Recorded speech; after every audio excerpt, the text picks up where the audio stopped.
Welcome everyone. आप सभी का स्वागत है हमारे यूट्यूब चैनल हिंदी शिक्षा संगम में।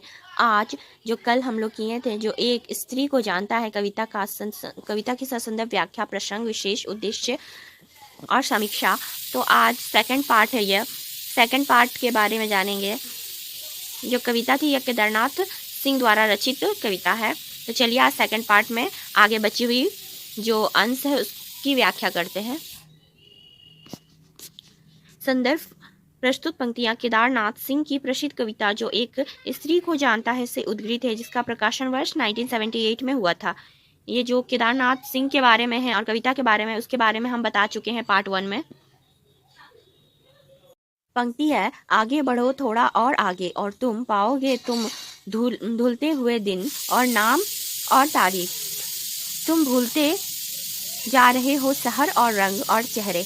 प्रसंग है, कवि अब मनुष्य को निरंतर आगे बढ़ने की प्रेरणा देते हैं। यह यात्रा केवल बाहरी नहीं बल्कि आत्मिक और आध्यात्मिक यात्रा भी है। व्याख्या क्या है? कवि कहते हैं कि यदि तुम थोड़ा और आगे बढ़ोगे तो तुम्हें अनुभव होगा कि समय के साथ साथ बहुत सी बातें धीरे धीरे धुंधली होती जा रही है, अर्थात आप भूलते जा रहे हो समय के साथ और भी बातें। दिन, तिथियां, नाम, शहर, रंग और चेहरे सब स्मृति से मिटने लगेंगे। यह भूलना नकारात्मक नहीं है। इसका अर्थ है कि मनुष्य धीरे धीरे बाहरी संसार के क्षणिक चीजों से ऊपर उठकर जीवन के अस्थायी सत्य की ओर बढ़ रहा है। अब आत्मा का विकास होता है, तब बाहरी पहचान अपना महत्व खोने लगती है। विशेष क्या है? आगे बढ़ना आत्मविकास का प्रतीक है। दिन, नाम, तिथियां संसारिक जीवन के प्रतीक है। शहर और चेहरे सामाजिक पहचान के प्रतीक है। कविता जीवन की क्षण भंगुरता का बोध कराती है। क्षण भंगुर अर्थात एक हर समय एक जैसा समय नहीं होता है, वो बदलते रहता है, उसी को क्षण भंगुर कह रहा है। पंक्ति है, पर आंखें फिर भी रह जाएगी न जाने के बाद वे बड़ी हुई की तरह। वे फिर भी रह जाएगी तुम्हारे अंदर और कहीं भी तुम्हारी आत्मा में घास उग रही है। प्रसंग है, बाहरी स्मृतियां के धूमिल होने के बाद भी कवि बताते हैं कि कुछ ऐसी चीजें हैं जो कभी समाप्त नहीं होती है। व्याख्या क्या है? कवि कहते हैं कि भले ही समय के साथ बहुत कुछ भूल जाओ, लेकिन तुम्हारी आंखें बनी रहेगी। यहाँ आंखें केवल देखने का साधन नहीं बल्कि संवेदनशील दृष्टि, अनुभव और आत्मचेतना का प्रतीक है। वे तुम्हारे भीतर जीवित रहेगी और संसार को देखने का नया दृष्टिकोण देगी। इसके बाद कवि कहते हैं कि तुम्हारी आत्मा में घास उग रही है। यह अत्यंत ही सुंदर और मौलिक बिंब है। घास को मलता हरियाली जीवन, आशा और पुनर्जन्म का प्रतीक है। कवि का आशय है कि जब वह मनुष्य प्राकृतिक और प्रेम के वास्तविक अर्थ को समझ लेता है, तब उसके भीतर नई संवेदनाएं जन्म लेने लगती है। उसकी आत्मा फिर से हरी भरी हो जाती है। विशेष है, घास नई आशा, जीवन और पुनर्जन्म का प्रतीक है। यह कविता का अत्यंत ही सुंदर और आशावादी बिंब है।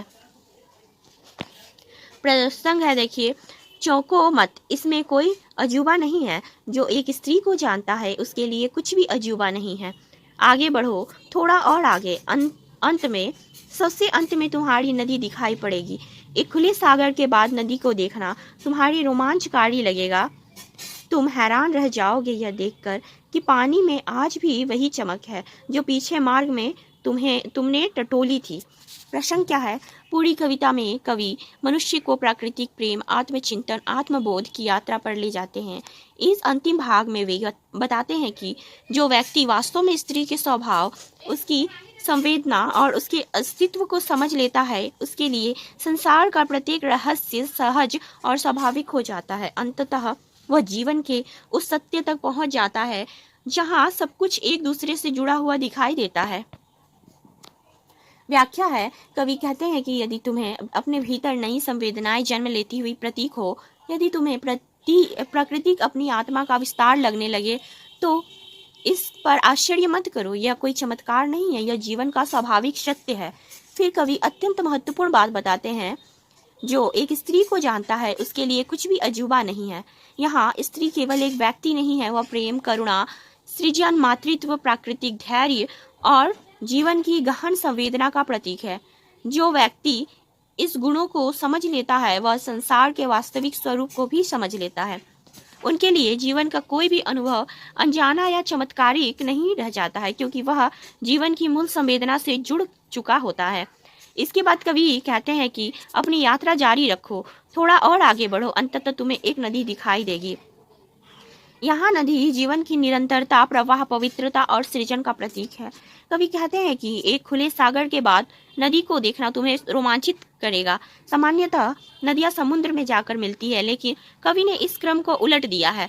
यह उल्टाव प्रतीकात्मक है। उनका आशय यह है कि विशाल अनुभवों, संघर्षों और जीवन की व्यापकता से गुजरने के बाद मनुष्य जब पुनः जीवन की सरलता, निर्मलता और मूल स्रोत तक लौटता है, तब उसे उसका वास्तविक महत्व समझ में आता है। अंतिम पंक्तियों में कवि कहते हैं कि तुम आश्चर्यचकित रह जाओगे, क्योंकि उस नदी में पानी में आज भी वही चमक होगी जिसे तुमने अपनी यात्रा के प्रारंभ में महसूस किया था। इसका अर्थ है कि जीवन का मूल सत्य कभी नहीं बदलता है। समय बदलता है, परिस्थितियां बदलती है, मनुष्य बदलता है, लेकिन प्रेम, संवेदना, प्रकृति और जीवन की मूल चेतना सदैव एक जैसी बनी रहती है। यदि मनुष्य उन्हें पहचान सके तो वह अपने अस्तित्व को वास्तविक अर्थ प्राप्त कर सकता है। विशेष स्त्री प्रेम, करुणा, प्राकृतिक सृजन और जीवन की मूल संवेदना का प्रतीक है। नदी जीवन के प्रवाह, पवित्रता और निरंतरता का प्रतीक है। सागर व्यापक अनुभवों और जीवन की विशालता का प्रतीक है। नदी और सागर के क्रम को उलटकर कवि ने नवीन प्रतीक योजना प्रस्तुत की है। अंतिम पंक्तियां बताती है कि जीवन का मूल सत्य समय के साथ नहीं बदलता है। पूरी कविता को केंद्रीय संदेश इसी स्तंभ में स्पष्ट हो जाता है कि जो स्त्री की संवेदना को समझ लेता है, वह जीवन के समस्त रहस्यों को समझने की क्षमता प्राप्त कर लेता है। इस कविता की समीक्षा है केदारनाथ सिंह की कविता, जो एक स्त्री को जानता है, समकालीन हिंदी कविता की अत्यंत ही महत्वपूर्ण और विचारोत्तक रचना है। यह कविता 1978 में लिखी और प्रकाशित हुई, जब भारतीय समाज आपातकाल के बाद लोकतांत्रिक पुनर्निर्माण, सामाजिक परिवर्तन और मानवीय मूल्यों की पुनर्स्थापना के दौर से गुजर रहा था। इस समय हिंदी कविता में राजनीतिक चेतना के साथ साथ मनुष्य, प्राकृतिक प्रेम, समृद्धि और अस्तित्व जैसे विषयों पर भी गंभीर चिंतन किया जा रहा था। केदारनाथ सिंह ने इस कविता में स्त्री को केवल प्रेमिका या पत्नी के रूप में नहीं, बल्कि जीवन, प्राकृतिक सृजन, करुणा, समृद्धि और मानवीय संवेदना के व्यापक प्रतीक के रूप में प्रस्तुत किया है।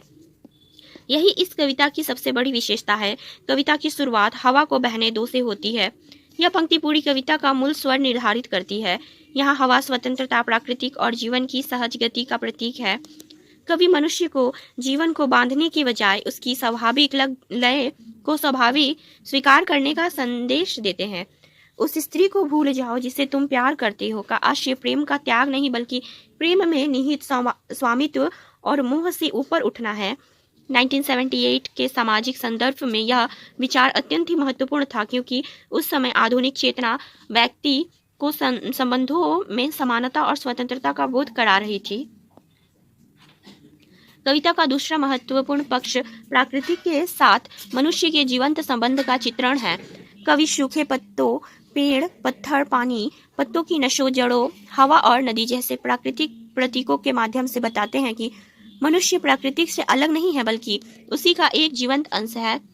पत्थर को छुओ, तुम्हें पानी का संगीत सुनाई पड़ेगा, और एक पत्ता उठा लो, उसकी नसों में खून की तरह बह रहे हो।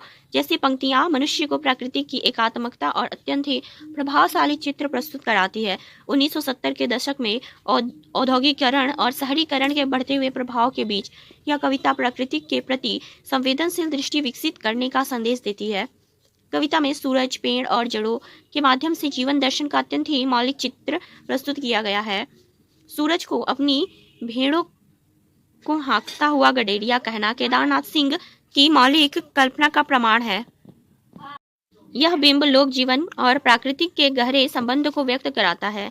इसी प्रकार पेड़ की जड़ों का मनुष्य की नसों में फैलना यह संकेत देता है कि मनुष्य की वास्तविक शक्ति उसकी जड़ों अर्थात सांस्कृतिक, प्राकृतिक समृद्धि और मानवीय संवेदनाओं जैसे जुड़ने में निहित है। यह विचार उस समय के बदलते सामाजिक परिवेश में अपनी सांस्कृतिक पहचान को बचाए रखने का भी संकेत देती है। कविता का एक महत्वपूर्ण जो अंश है वो आधुनिक शहरी जीवन की आलोचना में है। कवि कहते हैं कि शहर एक स्त्री की अनुपस्थिति का दूसरा नाम है। यहाँ स्त्री प्रेम, आत्मीयता, करुणा और मानवीय संवेदना का प्रतीक है। कवि का आशय है कि आधुनिक शहरों में भौतिक विकास तो हुआ है, लेकिन संवेदनाएं, आत्मीयता, संबंध और मानवीय गर्माहट कम होती जा रही है। 1978 का भारत तेजी से बदलते शहरी जीवन और बढ़ती औद्योगिकरण का अनुभव कर रहा था। ऐसे समय में कवि का यह प्रश्न उठाते हैं कि यदि मनुष्य अपने भीतर की संवेदना खो देगा तो उसका विकास अधूरा रह जाएगा। इस कविता का सबसे गहरा दार्शनिक पक्ष, जो एक स्त्री को जानता है उसके लिए कुछ भी अजूबा नहीं है, में व्यक्त हुआ है। यहाँ स्त्री संपूर्ण जीवन का प्रतीक बन जाती है। स्त्री को जानना अर्थात प्रेम, त्याग, धैर्य, करुणा, सृजन, प्राकृतिक और जीवन की निरंतरता को समझना है। जो व्यक्ति इन मूल्यों को पहचान लेता है उसके लिए संसार का कोई भी रहस्य अनसुलझा नहीं रहता है। यह कविता स्त्री को केवल सामाजिक भूमिका तक ही सीमित नहीं कराती है, बल्कि उसे जीवन की मूल चेतना के रूप में भी प्रतिष्ठित करती है। शिल्प की दृष्टि से यह कविता केदारनाथ सिंह की काव्य प्रतिभा का उत्कृष्ट उदाहरण है। कविता में प्रतीक, बिंब, रूपक और लोक जीवन से जुड़े उपमानों का अत्यंत प्रभावशाली प्रयोग हुआ है। हवा, पेड़, पत्ते, जड़ें, सूरज, नदी, सागर, पत्थर और घास जैसी प्राकृतिक प्रतीक कविता को बहुआयामी अर्थ प्रदान करती है। भाषा सरल, सहज और बोलचाल के निकट है, लेकिन इसके भीतर गहन दार्शनिकता और व्यंजना निहित है। मुक्त छंद शैली में लिखी गई यह कविता आधुनिक हिंदी कविता की कलात्मक उपलब्धि मानी जाती है। निष्कर्ष है, समग्र रूप से जो एक स्त्री को जानता है केवल प्रेम की कविता नहीं है, बल्कि मनुष्य, प्राकृतिक समृद्धि, संवेदना, आत्मबोध और जीवन दर्शन की कविता है। 1978 की सामाजिक पृष्ठभूमि में यह कविता आधुनिक मनुष्य को उसकी जड़ों, प्राकृतिक मानवीय संबंधों की ओर लौटने का संदेश देती है। केदारनाथ सिंह ने स्त्री को जीवन के मूल संवेदना और सृजन शक्ति के रूप में प्रस्तुत कर यह सिद्ध किया है कि जो व्यक्ति स्त्री की वास्तविक गरिमा और उसके अस्तित्व को समझ लेता है वही जीवन के गहरे अर्थों को भी समझ सकता है। इसी कारण से यह कविता समकालीन हिंदी कविता की सर्वाधिक महत्वपूर्ण और अस्थायी रचनाओं में गिनी जाती है। कविता का उद्देश्य क्या है? तो केदारनाथ सिंह की कविता जो एक स्त्री को जानता है का मुख्य उद्देश्य मनुष्य को प्रेम, प्राकृतिक संवेदना और आत्मबोध के वास्तविक अर्थ से परिचित कराना है। कवि स्त्री को केवल एक व्यक्ति या प्रेमिका के रूप में नहीं, बल्कि सृजन, करुणा, जीवन, समृद्धि, प्राकृतिक और मानवीय चेतना के व्यापक प्रतीक के रूप में प्रस्तुत करते हैं। कविता का उद्देश्य यह बताना है कि जो मनुष्य स्त्री की संवेदनशीलता, उसके त्याग, उसकी गहराई और उसके अस्तित्व को समझ लेता है वह जीवन और प्राकृतिक के मूल सत्य को भी समझने लगता है। कवि आधुनिक मनुष्य को कृत्रिम शहरी जीवन, भौतिकता और आत्म केंद्रित सोच से निकालकर प्राकृतिक, मानवीय संबंधों और अपनी जड़ों की ओर लौटने का संदेश देते हैं। साथ ही वे यह भी स्पष्ट करते हैं कि जीवन का वास्तविक सौंदर्य बाहरी उपलब्धियों में नहीं है, बल्कि संवेदनशीलता, आत्मीयता और प्राकृतिक के साथ सामंजस्य स्थापित करने में ही निहित है। प्रासंगिकता है। केदारनाथ सिंह की यह कविता आज के समय में भी अत्यंत प्रासंगिक है। वर्तमान युग में तीव्र शहरीकरण, तकनीकी विकास और भौतिक जीवन की व्यस्तता के कारण भी मनुष्य प्राकृतिक, मानवीय संबंधों और संवेदनाओं से दूर होता जा रहा है। ऐसे समय में यह कविता हमें याद दिलाती है कि जीवन का वास्तविक अर्थ प्रेम, करुणा, आत्मीयता और प्राकृतिक के साथ जुड़ाव में है। कविता में व्यक्त स्त्री आज भी संवेदना, सृजन और मानवीय मूल्यों का प्रतीक है, जबकि शहर संवेदनहीनता और कृत्रिम जीवन का संकेत देता है। पर्यावरण संरक्षण, मानवीय संबंधों की गरिमा, स्त्री के प्रति सम्मान और आत्मिक संतुलन जैसे प्रश्न आज भी पहले से अधिक महत्वपूर्ण हो गए हैं। इसलिए यह कविता केवल 1978 की परिस्थितियों तक ही सीमित नहीं रहती है, बल्कि आज के समाज को भी यह संदेश देती है कि यदि मनुष्य अपनी जड़ों, प्राकृतिक और मानवीय संवेदनाओं से जुड़ा रहेगा तभी उसका जीवन सार्थक, संतुलित और मानवीय बन सकेगा। यही कारण है कि जो एक स्त्री को जानता है समकालीन समय में भी उतनी ही सार्थक और विचार उत्तेजक कविता है जितनी अपने प्रकाशन काल में थी।